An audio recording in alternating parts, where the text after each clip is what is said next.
Here's Loren and Wally. Well, good morning, and welcome to the Loren and Wally Morning Show. Yeah. So the question is, did you see 50 Shades of Grey over the weekend? Now playing 50 Shades of Grey. Your wife read the book. Now take her to see the movie. Trust us on this one. She'll make it worth your while. 50 Shades of Grey. Now showing. And you're welcome. So, I don't know. LB had the screening, the private screening for 50 Shades of Grey. All the people showed up.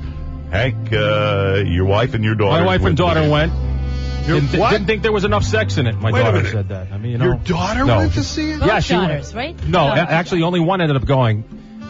Charlotte went with my wife Pam. They went with another mother and daughter.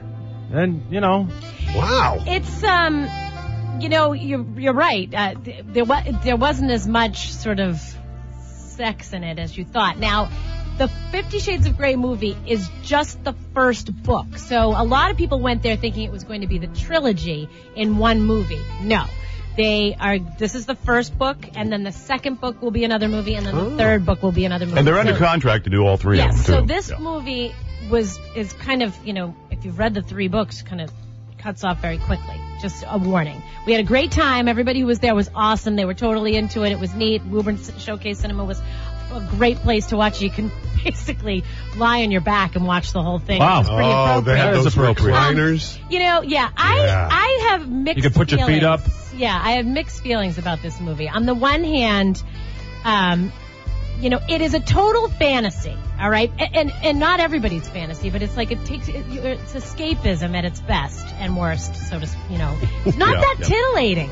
Really? No, I've seen way more kind of hot movies where you're like, oh, I feel, it's like I got to get out of here or something. Really? It's like, I just didn't think it was more about the stuff. A lot of it, like the sort of the beautiful cars and the beautiful apartments and the beautiful, what I was really impressed by? Christian Grey's closet. God, that guy has organizational skills like nobody's business. Really? I mean, forget that red room of pain. I'm like, what an amazing way to store your ties. It was they did interviews with, now this was nationwide, they did interviews with several hundred people who came out, and these were women in particular who came out after the movie. And the order in which they rated the reason they wanted to see it in the first place. Number one reason they wanted to see it was the story. Yeah. Number two was the sex. And number three was the romance.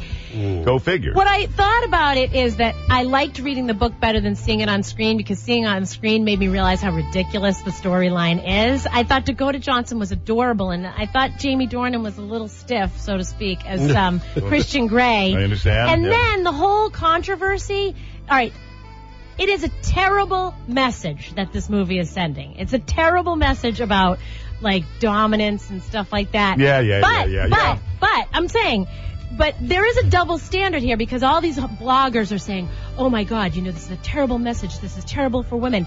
But you know what? When the Fast and the Furious comes out, there's not blogging saying, don't drive fast. This is a terrible message for our sons. It's I think our girls are smart enough, or they should be smart enough to know that this is just a ridiculous movie. You know what? Besides that, he was a pain. Jamie. Well, that's the idea, isn't it? Yeah. No, he was just kind of a typical needy mama's boy with a riding crop. That's the only difference. He just was it was too much. Here's Loren.